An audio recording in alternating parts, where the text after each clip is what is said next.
guys, 2020 Eagleman here, bringing you a brand new AVS video editor tutorial series. As you can probably see, I'm in the AVS video editor 7.1, and if you guys haven't noticed, I have posted a AVS video editor tutorial series, and it was pretty much kind of specific, kind of vague, in the way that I just introduced AVS video editor kind of to beginners. So now, specifically, I'm going to go into detail of all the video effects. And I know some of the video effects are kind of the same, and they do have kind of the same functions and how they operate. However, I'm just going to give a quick video tutorial on every single video effect. So, to start us off, the very Sepia video effect. So, to start, let's just grab a background for us. Probably something easy to use. Actually, let's not use a background, let's use a video. So let's just use this fog here. And we'll cut out the beginning, because the beginning is all black, so we'll go to the video effects, and we're on our Sepia video effect, the video effect line. And you'll notice right away that the color of the video goes all the way to Sepia. And Sepia is pretty much just a tan, kind of brownish tan color. It has a little transparency to it. So like all video effects, you can duplicate it and add 2 at the bottom.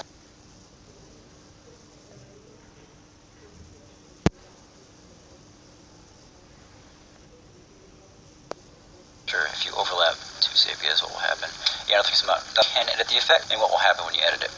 So this will pop up right away, and the first, if you have none at home, however, if you go to rectangle, you can adjust how you want your rectangle masked area to have sepia, as well as the ellipse, which is just like an oval ellipse thing, and the polygon, which you can make into whatever shape you want, which is pretty cool. I usually stick with the none option. And so up here we have the level option, and it goes from 0 to 100, and you can address it as to how dense you want the sepia tone to be. So if you have it at, let's just say 50, you can see that only half of the amount of sepia tone is affecting the video. Kind of self-explanatory there, as well as the brightness. The brightness is default. This is all default, by the way. Default at 80. So if you bring up the brightness all the way to 100, it gets a little bit brighter. Bring it all the way down, it gets darker. It does affect the video if you change the brightness, and the default is at 80, so let's just go back to 80. The default is at 80 for brightness, because it doesn't affect the actual video brightness, and it doesn't affect the darkness. It just changes the color to adhere to the sepia tone. Red, green, and blue colors here. So you can see the red is 100, the green is 90, and the blue is 85. And by adjusting these, you can also adjust the actual color. See, if I lowered green down, it's more red and more blue, and when you combine red and blue together, it makes a fuchsia purple color. Since there's less blue in this one, it's going to be more red. And you increase the green, it gets to more sepia. And of course, the way it's just green and red, it'll make a more yellow color. And the same thing happens when you take away the red. Green and blue will make that teal color. So this is kind of like a colorized option, not so much sepia. Sepia is kind of misunderstood.